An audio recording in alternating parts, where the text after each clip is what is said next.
Good afternoon, everybody. My name is Dr. Gaurav Chauhan. I am Associate Consultant in Intervention Radiology in Vedanta Hospital, Lucknow. Today, we are going to discuss the role of rivaroxaban Xarelto in peripheral arterial disease. Currently, the mainstay antithrombotic treatment which is offered in peripheral artery disease are antiplatelet drugs, whether it be single antiplatelet or dual antiplatelet drugs. But Xarelto is coming up as a good alternative anticoagulant. These are the novel or newer oral anticoagulant which does not act by vitamin K pathway rather than non-vitamin K pathway oral anticoagulant. So I have tried to keep this presentation as crisp and conveying as possible. So this is a disclaimer. So rivaroxaban is approved in India for venous thromboembolism after major surgery, deep venous thrombosis for both prophylactic and treatment, and in pulmonary embolism. It's also useful for prevention of stroke and systemic embolism in patients with non-valvular AF. Recently, in last 6 months or 1 year, many big hospitals have started giving low dose rivaroxaban for peripheral artery disease, even before angioplasty or even after angioplasty. So, what are we going to talk about today? So, basic etiology of peripheral artery disease will be discussed. Its sign and symptom, risk factors, available minimal invasive treatment options which are available nowadays for the patients suffering from PAD, and we'll also discuss why there is so much brouhaha about the PAD recently. So I'll give some insight about this also. Previous antithrombotic trials which were earlier in the time for PAD and current trials, MACE, male and mortality associated with PAD. MACE represent for a major adverse cardiovascular event and major adverse limb events which are associated with the patients of PAD. Then we'll discuss the COMPASS trial, what does it have to offer for the patients of PAD. And then we'll discuss the 2019 recent guidelines for use of rivaroxaban with aspirin in patients of PAD. So as we know, the peripheral artery disease is a silent killer. It goes gradually and then it slowly affects all the vessels. Basic etiology is the atherosclerosis. There are gradual plaques which develop in the vessel and then they try to slow the flow of the blood in the distal vessel. So ultimately the limb suffer from the rest pain. It can lead to gangrene. So initial symptoms of peripheral artery disease are calf pain, feet pain, which are during walking. Then it converts to the rest pain. Ultimately, it can cause gangrene and can cause the patient to get bedridden, and ultimately it can lead to amputation. So the common risk factor of cerebral vascular disease and PAD are similar. It's the smoking is one of the major risk factor. Obesity, high cholesterol level, high blood pressure, uncontrolled hypertension, uncontrolled diabetes, unhealthy lifestyle and sedentary habits, and also genetic factors. So these are common risk factors which can cause PAD. So available minimal invasive treatment are balloon angioplasty, which can be accompanied or cannot be accompanied by stenting. If residual stenosis is more than 30, then we have to go with the stenting. The global burden of peripheral artery disease is more than 200 million. And these are the profile of the patient of PAD. 8% of the patient are asymptomatic. The ankle brachial pressure index is less than 0.9. 32% of the patient have claudication, and 42% of the patient may require revascularization, and 18% of the patient may have to undergo amputation. So incidence of PAD is increasing with age, obesity, diabetes. Key morbidity is critical limb ischemia or amputation. Most common outcome is the need for revascularization procedures, and limb tissue loss are as common as MI and stroke. So this slide compare acute limb ischemia with myocardial infarction. We can see the mortality at the end of 1 year in myocardial infarction is 8.1, and mortality at the end of 1 year in PAD is 12.1%. So it's quite more than the myocardial infarction. Recurrent major adverse cardiovascular event at the end of 1 year is 3.4%, while in peripheral artery disease is 11.7%. Heart failure, which is due to the tissue loss of the heart at the end of 1 year, is 7.4, which is quite higher in amputation. or peripheral artery disease, which is 27%. So it goes by similar concept. Time is muscle. As soon as we are able to revascularize or give perfusion to the distal vessel, we can save the tissue. Likewise in myocardial infarction and similarly in acute limb ischemia. So these are the two classifications to assess the adverse effect of peripheral artery disease, the Fontaine classification, Rutherford classification, commonly used. We can see the proportion of patient is higher in asymptomatic, which have ABI less than 0.9, and the proportion of the patient is quite low, which have minor tissue loss or major tissue loss. So these are the classification, Fontaine and Rutherford classification.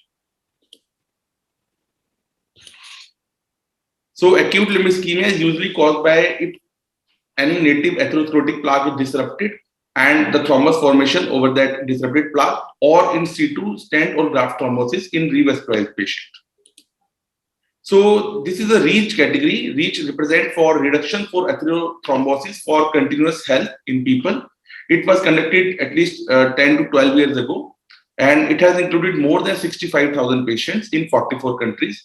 It gives insight of the prevalence and consequences of atherothrombosis, whether it affects the coronary artery disease, whether it is peripheral artery disease or cerebrovascular disease in OPD setting in wide range of patients.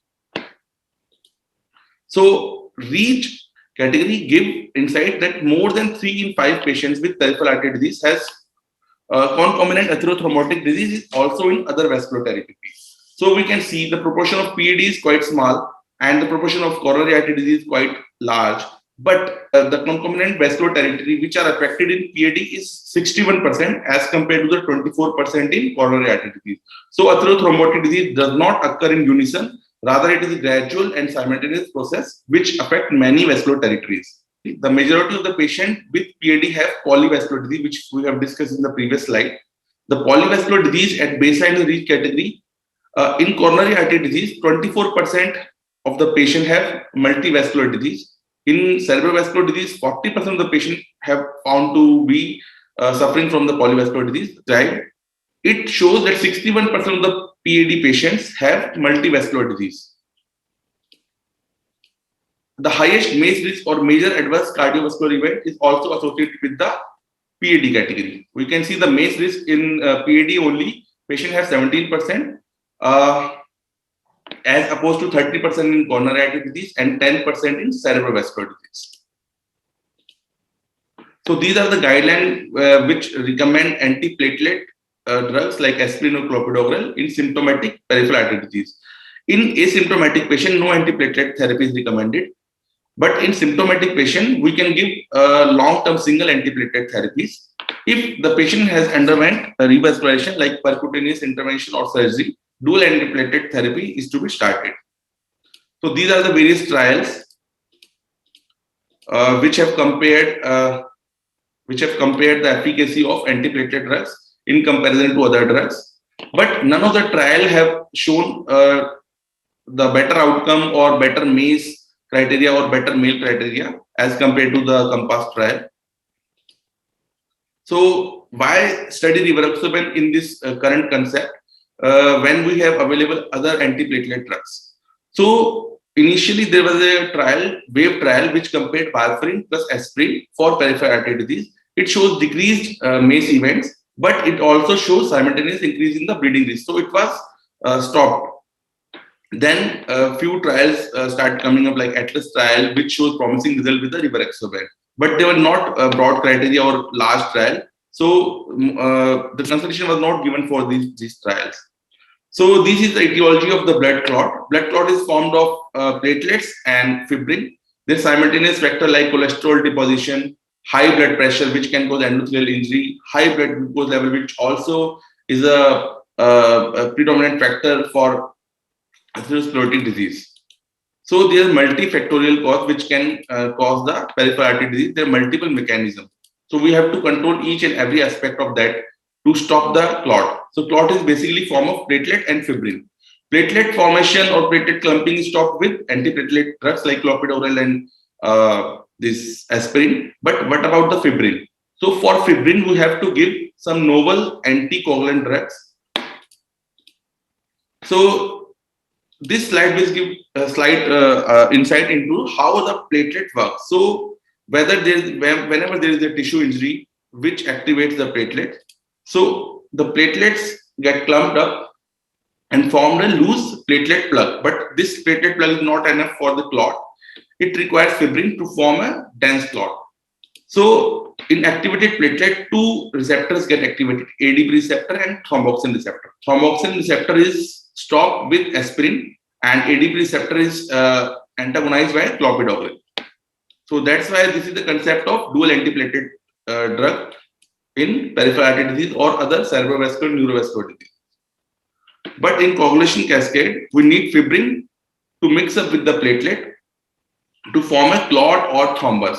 So these antiplatelet drugs act on this thromboxane and ADP, and the oral anticoagulant which we are talking about today, rivaroxaban, acts on the fibrin to stop it combining in the platelet plug. So there is dual pathway inhibition. The platelet pathway is inhibited by aspirin, and the fibrin or coagulation cascade is inhibited by rivaroxaban. So this is how the coagulation cascade works. We know there are two pathways, intrinsic pathway and extrinsic pathway. Intrinsic pathway have factor 12, 11, 9, and extrinsic pathway have factor 3, 7, 10, which converge on factor 10, which is thrombin. So this thrombin get activated and then it activates the factor 2. The factor 2 activates finally fibrin, which is activated fibrin. So rivaroxaban acts on factor 10.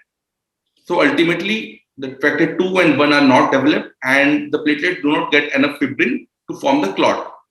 And simultaneously, we are also attacking the platelets with antiplatelet drugs like aspirin, which stop the platelet clumping, and the rivaroxaban acts on coagulation cascade to stop the factor 10.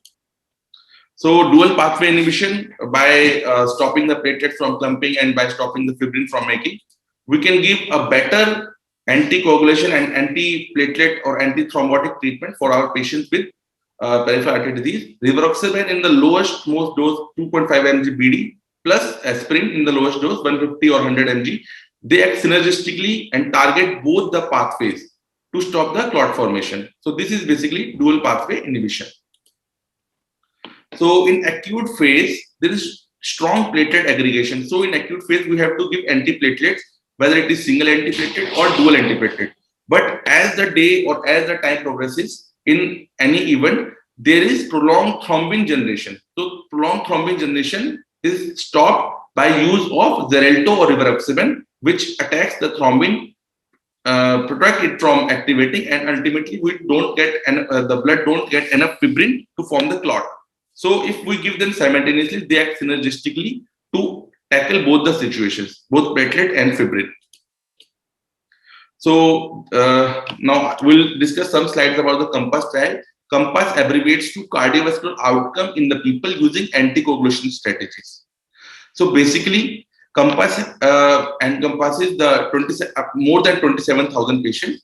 They were divided in 3 arms. In first arm, the patient only got aspirin 100 mg OD. In second arm, they got only rivaroxaban 5 mg BD. And in third arm, they got both the drugs, aspirin 100 mg BD and low dose rivaroxaban 2.5 mg BD.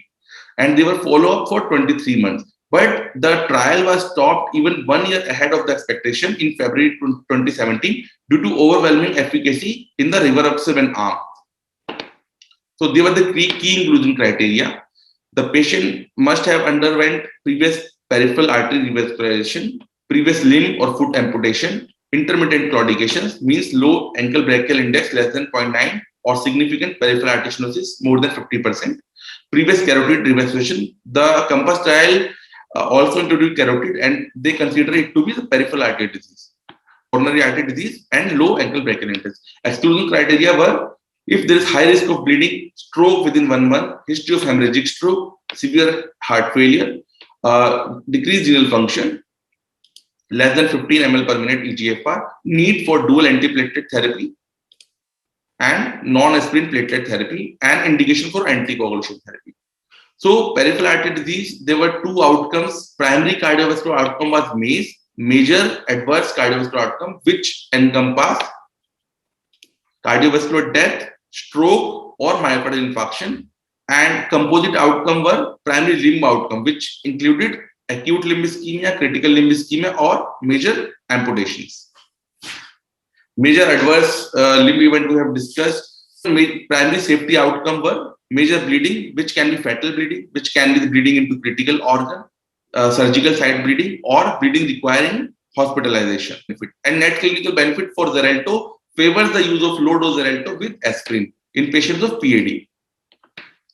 So in COMPASS trial, there were 27,000, more than 27,000 patients, but only 7,000 patients had PAD or concomitant CAD and PAD, and median follow-up was 21 months. So these were the basic characteristics which were consistent and comparable with all the three arms, whether in aspirin, only rivaroxaban, or both rivaroxaban and aspirin. So dual pathway inhibition with rivaroxaban vascular dose reduced MACE by 28%, and it has significant p-value. So MACE were major adverse cardiovascular event. It included MI, stroke, or cardiovascular death. So it has significant value in their results. And rivaroxaban vascular dose with aspirin also reduced major amputation by 70%, and this is the p-value which is quite significant. So there is relative risk reduction of 28% in major adverse cardiovascular event with both combined rivaroxaban and aspirin arm. And we can see this arm, this lowermost arm, is rivaroxaban with aspirin, and it shows relative risk reduction as compared to aspirin or rivaroxaban alone. There is 46% relative risk reduction in major adverse limb event using both the drugs. We can see this projectile is lowermost as compared to the aspirin alone or rivaroxaban alone.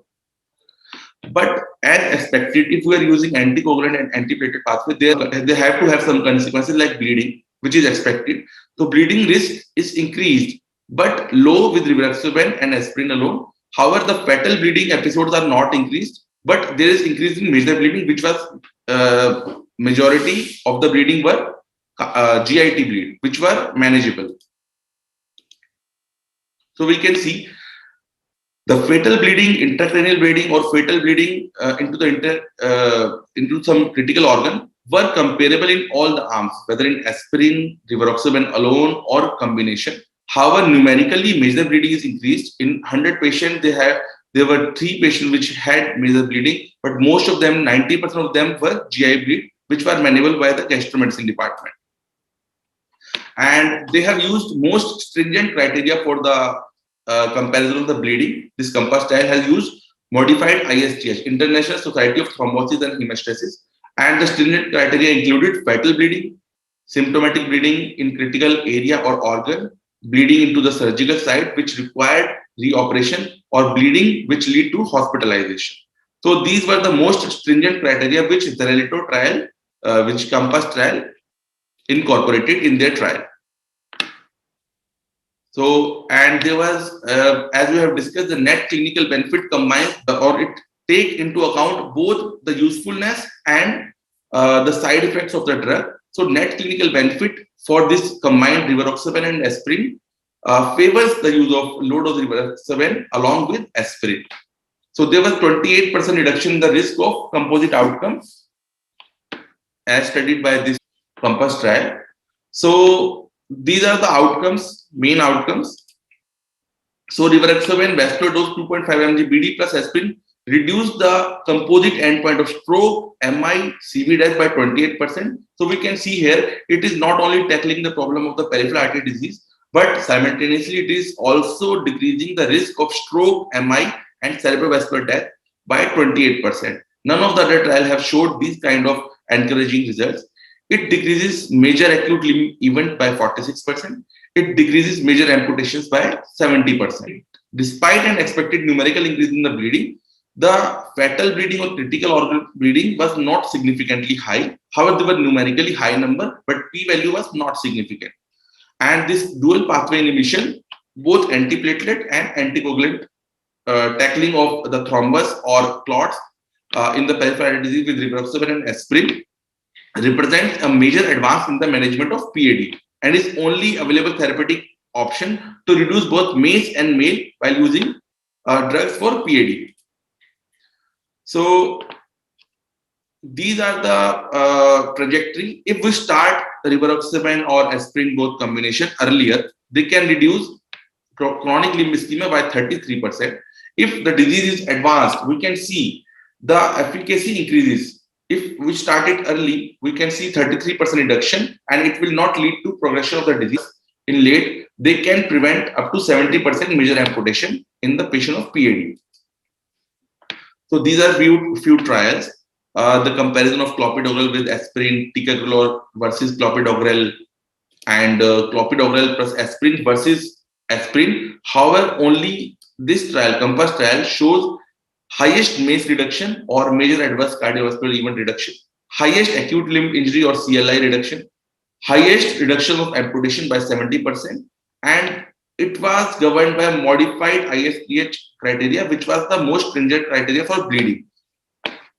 So these are few guidelines which recommend the use of aspirin with rivaroxaban for peripheral artery disease. So this is the European Society of Vascular Medicine, which has recommended in 2019 for this use. And this is the European Society of Cardiology, Global Vascular Guidelines, and European Society of Cardiology in high-risk patients. So we can see the class 2A and evidence level B is associated with rivaroxaban and aspirin. Class 2A, class 1A usually means imperative. So we know that antiplatelet is the mainstay of therapy, but we can strengthen the antithrombotic effect of aspirin by adding rivaroxaban. So this is the class 2A and level B evidence. Class 2A means that it should be considered, and level B means it has moderate evidence level. So this is another Voyager trial. So rivaroxaban in this COMPASS trial was studied for chronic peripheral artery disease. However, Voyager trial focuses more on the acute peripheral artery disease just after revascularization. It has also shown encouraging and similar result as compared to the this COMPASS trial. So we can see in acute phase, which was taken into account by Voyager trial, it shows even in acute phase after angioplasty, rivaroxaban plus ASA is quite useful as compared to the COMPASS trial, which only included patient of the chronic. So we have less MACE, major acute adverse cardiovascular event, less MACE, less amputations, less unplanned revascularization, and lesser vascular hospitalization. So crux of our discussion is COMPASS trial shows and suggests significant reduction of acute adverse cardiovascular and limb events. It prevents amputation, and it also decreases associated morbidity and mortality. Not only this dual pathway inhibition, which is acting on both platelet and fibrin regimen, tackles PAD, but also reduce future risk of CAD, cerebrovascular disease. None of the other trials have shown this kind of encouraging result in other vascular territory. Expected increase in number of bleeding, mostly GI related, which were manageable, but no significant increase in ICH or fatal bleeding as compared to the other two arms of the COMPASS trial. We know that COMPASS is for chronic stable PAD, and Voyager trial is for recently vascularized PAD, recently post-angioplasty PAD patient. They both show similar encouraging results, and this drug regimen is also recommended by European Society of Cardiology, European Society of Vascular Medicine, and American Heart Association. It is currently being used in India in some major hospitals for peripheral artery disease. This is our experience. We usually get these kind of patients: aortoiliac atherosclerosis, femoropopliteal, tibioperoneal, and plantar arch affection. And monthly turn-in of patient is 10 per month. We usually perform 6 to 7 diagnostic angiography per month in our cath lab, and number of angioplasty and stenting is usually range about 4 to 5 per month. And our experience with rivaroxaban with aspirin, we usually prescribe in patients of PAD even before or after angioplasty is around, we have 44 patients, and they have shown encouraging results without any serious complication. There were few episodes of mild melena, which was manageable by gastromedicine department, and we have not seen any complications till now. So with this slide, I want to finish my presentation by thanking to all of you for spending your precious time for my presentation. I thank you all and pay my gratitude for attending the presentation. Thank you, Dr. Gaurav, and thank you all of the members being present over here. And that was a very precise and nice explanation of all the data that we have. And also, thank you so much for adding more value to the overall discussion by keeping your own experience and your own points into this meeting. So, thank you, sir. And with this, I'll be so there are doctors who are there in the meeting. I would request them to open up their mics, and the forum is all set and ready for open question answer session. You can also alternatively post the questions in the chat Sir, box and also. anybody can unmute their mic. That's allowed. Okay, so we have a question from Dr. R.N. Meera. What is the experience of rivaroxaban in Burgess disease? So in Burgess disease, what we do is it is more about altering the lifestyle modification. And if the patient do have wound healing, if the patient do have these wounds now, then in those cases, the as far as intervention is concerned, we try and avoid those things. But yes, we are keeping these patients on rivaroxaban plus aspirin after checking the contraindications for rivaroxaban. So this is what we follow, right? Any other questions? Sir, there was one question. Can we give only rivaroxaban 2.5 milligram BD in PAD? No, Only rivaroxaban. no. We need to add antiplatelet drugs because you need to know that in arterial diseases, it is the clots are generally platelet rich. So antiplatelet drugs are a must, and rivaroxaban is an add-on therapy, which Gaurav has already very well explained in his slides. That there are the rivaroxaban helps in stopping that platelet plug formation by stopping the fibrin, right? But the platelet has to be deactivated. The inflammation of the platelet has to be deactivated with antiplatelet drugs, and therefore we give rivaroxaban with antiplatelet drugs. And only rivaroxaban is indicated in venous diseases, venous thrombosis, where dose is totally different, which I would not like to comment on this particular topic, right? Any other questions? Just to add one thing. So rivaroxaban or these NOACs, the dose has to be adjusted in chronic kidney disease patients, and many of the peripheral arterial disease patients also have underlying renal disease. So you need to look at the KFT reports before adding rivaroxaban in the treatment prescription. Okay. So there's just one question from my end. Since because the exclusion criteria was 15 ml per minute for renally impaired patients, so should the since the the patient inclusion criteria for Compass trial overall and also for the Voyager trial, it was 15 ml per minute. If the creatinine clearance was less than that, the patients were not to be included in the trial. So Exactly. as per your practice, is it something different that you think that 15? What should be the creatinine clearance that the patient can be So if safely put on rivaroxaban? so what we have been practicing is we have been practicing a slightly more safer attitude. We the if the creatinine is is not in the normal range, then we try and avoid the patients on rivaroxaban. We keep them on clopidogrel and ecosprin. And for dialysis dependent patient, the clearance is definitely less than 15 ml per minute. So in those patients, rivaroxaban is totally contraindicated. So we are only giving rivaroxaban as of now in the patients with normal renal functions. Okay. But So yes, we can include these patients having borderline renal function derangement where the creatinine clearance is more than 15 ml per minute. okay. So that brings me to another data that we have from the SPAF subset of study for Rocket trial, in which the data was coming from the PKPD analysis of rivaroxaban. That was also the same for the DVT patients. That because 33% of the molecule is supposed to be excreted from renal route.